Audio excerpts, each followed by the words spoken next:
And I want to conclude with just some gloomy talk about the upcoming budget, because it became immediately apparent once the fiscal year began we were not going to meet the revenue estimates for the current fiscal year. Only in the spring had we adopted the 2-year biennial budget that started this past 1st of July, but will run until June 30th of 2010. And we knew right away, virtually, that we were not going to meet the revenue estimates for this year, and that revenues for next year had obviously been anticipated more revenue than is going to materialize. So it currently looks like a $2.5 to $3 billion problem for the 2 years. The governor immediately took action. He's allowed to make changes and reductions up to 15% of the budget. He asked his agencies for 5, 10, or 15% cuts, and I'd say the average this year was about 7%. We also, because we're in the fiscal year and the revenue estimates are not going to be met, we can access the Revenue Stabilization Fund. So of the $950 million roughly that we're cutting in the current fiscal year, it's like 400 cuts, 100 million from transferring some pay-as-you-go capital funding into bond funding, and the remainder close to 400 million from the Revenue Stabilization Fund. So we're in fairly good shape, we think, for this year, and the October revenue came in about as expected, so reduced expectations, but about as expected. So the big challenge when we get to Richmond in January is going to be figure out how do we cut that other $1.5 to $2 billion from next year's budget.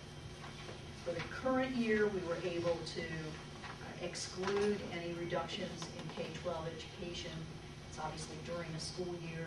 The localities were counting on the amount of money that the state had promised, and we were able to preserve that funding.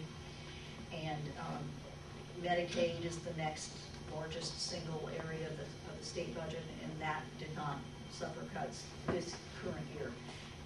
Neither of those areas can be excluded from next year's calculations. Obviously, we'll do our best as we make reductions to do the least harm possible, but there are probably, I think it's fair to say, there will be cuts in every area of state operations, and we will do it as carefully and thoughtfully as we can, but there will be changes, and there will be changes that will be noticed at the local level.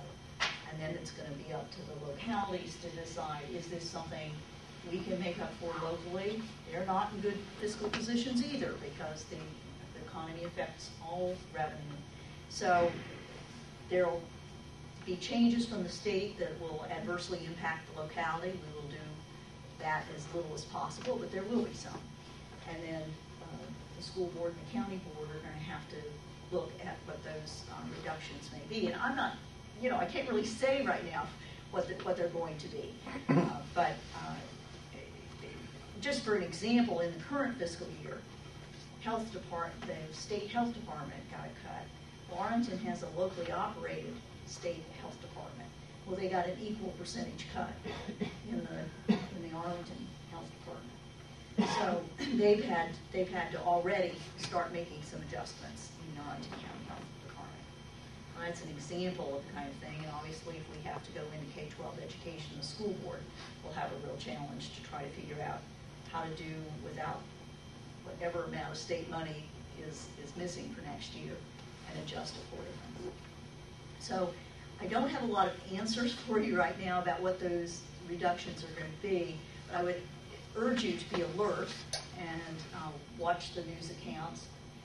Contact me if you have particular concerns about any state programs or state programs that affect the localities, and we'll try to keep you all posted, although most of that comes through the press generally. That will, I'm sure, be covering the budget situation next year, because that will be the big story of the General Assembly session next spring.